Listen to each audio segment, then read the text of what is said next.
करके पूजन करते हैं तो आसन बिछा करके पूजन करना चाहिए।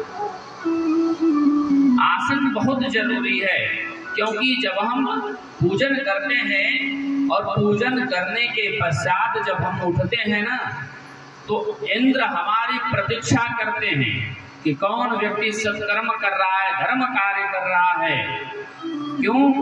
इसलिए कि जो व्यक्ति बिना आसन के पूजन करता है उसका संपूर्ण फल इंद्र लेकर के चला जाता है और उस व्यक्ति को पूजन करने का कोई फल प्राप्त नहीं होता है।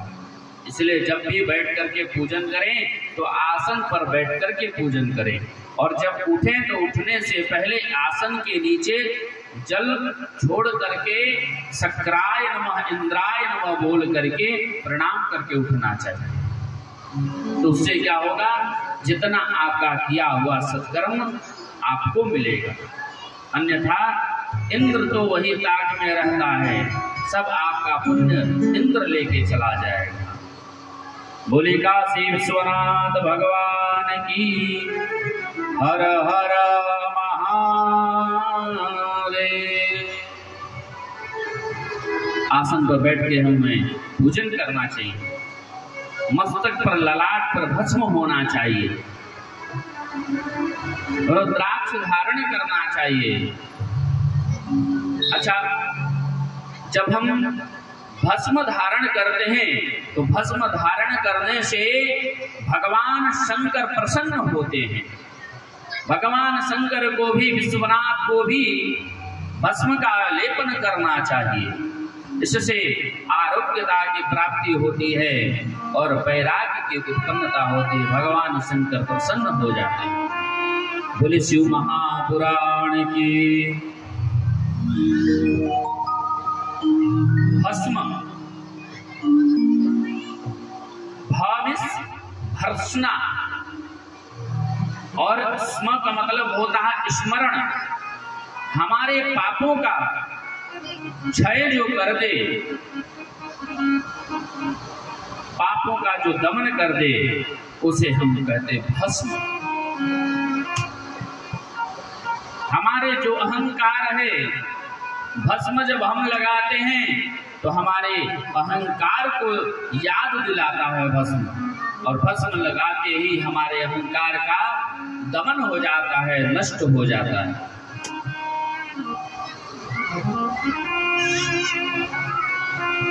एक व्यक्ति था, उसने क्या किया कि जीवन में कभी पुण्य कर्म किया ही नहीं, और जब उसकी अर्थी को लेकर के जा रहे थे जलाने के लिए, तो जब अर्थी को लेकर के जा रहे थे जलाने के लिए, तो लोग तरह तरह की बातें करते हैं।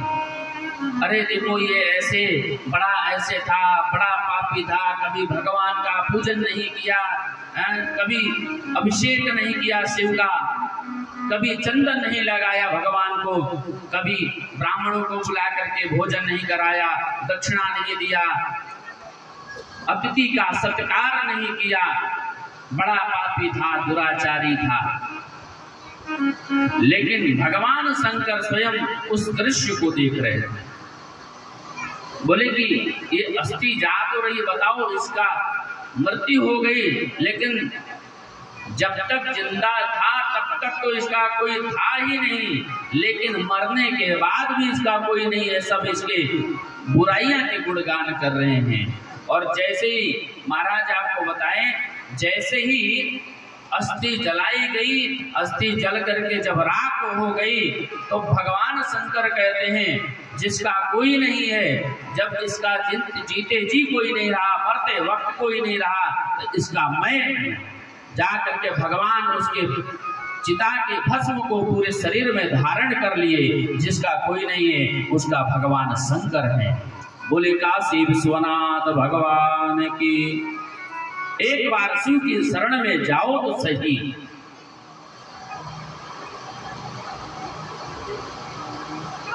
शिव कहते हैं आप आओ, मंदिर आओ, देवालय आओ,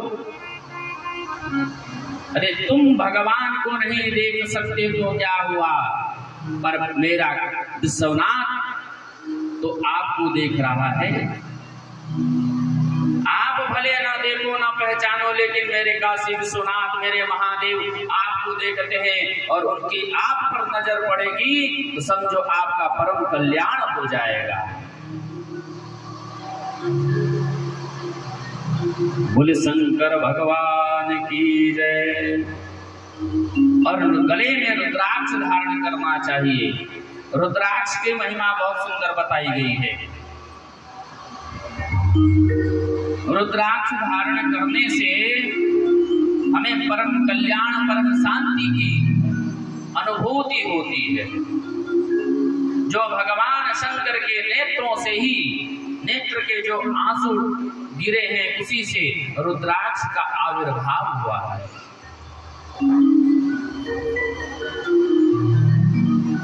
बोलिए रुद्राक्ष महादेव की जय। 12 राशियां हैं। 12 राशियों में किसको कौन से मुखी धारण करना चाहिए रुद्राक्ष, कौन सा कितना फल प्राप्त करता है, कौन सा फल कितना देता है। जो मेष राशि के होते हैं, जिनका मेष राशि है, और जो मेष राशि वाले हैं वह 3 मुखी या 8 मुखी रुद्राक्ष धारण करते हैं तो उनका परम कल्याण होता है।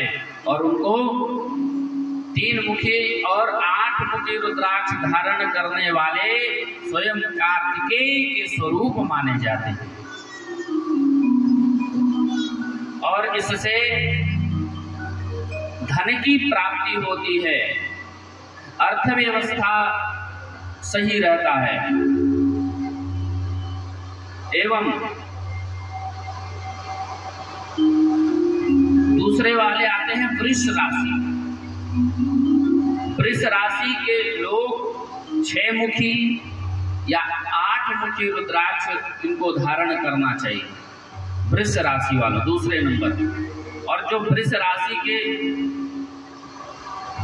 रुद्राक्ष धारण करते हैं वो गणेश के स्वरूप माने गए हैं रुद्राक्ष। और इनको जब हम 2 मुखी रुद्राक्ष धारण करते हैं तो हमारे रिश्ते में संबंध अच्छे सुधार होते हैं। मेष, वृष, तीसरा आता है मिथुन राशि को 4 मुखी का रुद्राक्ष धारण करना चाहिए। 4 मुखी का बताया गया है। और इन्हें ब्रह्मा का स्वरूप माना गया है। 4 मुखी रुद्राक्ष धारण करने से ब्रह्मा का स्वरूप माना गया है। 4 मुखी रुद्राक्ष धारण करने से शिक्षा का प्रभाव बढ़ता है। फिर आता है कर्क राशि। कर्क राशि वालों को 2 मुखी रुद्राक्ष धारण करना चाहिए। इन्हें विष्णु का स्वरूप माना गया है। और विद्या की प्राप्ति के लिए 2 मुखी रुद्राक्ष धारण कर सकते हैं। उसके बाद आता है सिंह राशि। सिंह राशि का 1 मुखी या 5 मुखी रुद्राक्ष धारण करते हैं, उनका परम कल्याण होता है। जो शिव का स्वरूप माना गया है, 1 मुखी रुद्राक्ष और 5 मुखी रुद्राक्ष। जो 1 मुखी 5 मुखी रुद्राक्ष धारण करते हैं उन पर श्री की कृपा बरसती है, लक्ष्मी का कृपा बरसात होती है। मेष, वृष, मिथुन, कर्क, सिंह। फिर आता है कन्या। जो कन्या राशि के लोग होते हैं उन्हें भी 4 मुखी रुद्राक्ष धारण करना चाहिए। और जो 4 मुखी रुद्राक्ष धारण करते हैं उन्हें ब्रह्मा का ही स्वरूप मानना चाहिए। शिक्षा में उन्नति की प्राप्ति होती है। तुला राशि को 6 मुखी रुद्राक्ष धारण करना चाहिए। जो कार्तिकेय के स्वरूप होते हैं। वृश्चिक राशि वालों को 3 मुखी या 5 मुखी रुद्राक्ष धारण करना चाहिए, जो परम शिव के स्वरूप होते हैं। एवं धनु राशि वालों को, जो धनु जिसका है धनु राशि, उसको 5 मुखी रुद्राक्ष धारण करना चाहिए, जो शिव का प्रतीक माना गया है। इसके बाद आता है मकर राशि। मकर राशि वालों को 4 मुखी रुद्राक्ष धारण करना चाहिए, इन्हें ब्रह्मा का स्वरूप मानना चाहिए। फिर कुंभ राशि वालों को 4 मुखी रुद्राक्ष धारण करना चाहिए, इन्हें भी ब्रह्मा का ही स्वरूप माने। और उसके बाद आता है अंतिम राशि मीन राशि वालों को 5 मुखी रुद्राक्ष धारण करना चाहिए, जो स्वयं शिव का स्वरूप माना गया है। जो 1 मुखी रुद्राक्ष धारण करता है वो उन्नति करता है और सूर्य का प्रभाव होता है उस पर, और डर का भय का दूर हो जाता है। जो 2 मुखी रुद्राक्ष धारण करते हैं, तीनों देव की कृपा होती है, ब्रह्मा विष्णु और महेश, तीनों की कृपा होती है और उनका जीवन शांतमय रहता है और अच्छे विचार आते हैं, अच्छे गुण उत्पन्न होते हैं। फिर जो 4 मुखी रुद्राक्ष धारण करते हैं, उन्हें गणेश मुखी अगर रुद्राक्ष मिल जाए तो बड़ी कृपा हो जाती है। जो गणेश मुखी अगर रुद्राक्ष मिल जाए तो देखे हैं कि नहीं आप लोग गणेश मुखी रुद्राक्ष? हम तो यहाँ नहीं लेके आए, लेकिन मेरे पास गणेश मुखी भी रुद्राक्ष पड़ा हुआ है। और गणेश मुखी जब रुद्राक्ष अगर मिल जाए तो सबसे उत्तम माना गया है, और जिसके शिक्षा में कमी हो, विद्यार्थियों के लिए सबसे उपयोगी होता है गणेश मुखी रुद्राक्ष। 4 मुखी रुद्राक्ष धारण जो करते हैं गणेश मुखी, उनकी जीवन में शिक्षा की प्रभाव ज्यादा होता है और वह उन्नति करता है। और 5 मुखी रुद्राक्ष धारण करने से स्वास्थ्य संबंधी बीमारियां दूर होती हैं। जिसको डिप्रेशन हो या हार्ट का बीमारी हो या ब्लड प्रेशर का बीमारी हो, जिसको 5 मुखी रुद्राक्ष धारण कर ले तो उसके जीवन की बीमारियां दूर हो जाती है। और रुद्राक्ष जब धारण करें तो वक्ष स्थल तक रुद्राक्ष होना चाहिए, क्योंकि शिव का ही निवास होता है मध्य भाग में। और जो 6 मुखी रुद्राक्ष धारण करता है, जिसकी शुक्र दशा, शुक्र नीच का हो, उसकी शुक्र दशा ठीक हो जाती है और विद्यार्थी के लिए परम कल्याण होता है। जो ईर्ष्यालु होते हैं उनका ईर्ष्या दूर हो जाता है, चिंता और भय दूर कर देता है 6 मुखी रुद्राक्ष धारण करने से। जो व्यक्ति 7 मुखी रुद्राक्ष धारण करते हैं, 7 मुखी रुद्राक्ष धारण करने से लक्ष्मी की प्राप्ति होती है और उनका रोजगार और व्यापार की भी वृद्धि होती है। और जिस पर शनि की 7.5 हो, रुद्राक्ष धारण करने से शनि की 7.5 की भी प्रभाव कम हो जाता है। ये रुद्राक्ष की महिमा है, क्योंकि कालों के काल महाकाल स्वयंभूनाथ भोलेनाथ के नेत्रों से, अश्रुओं से रुद्राक्ष का प्राकट्य हुआ।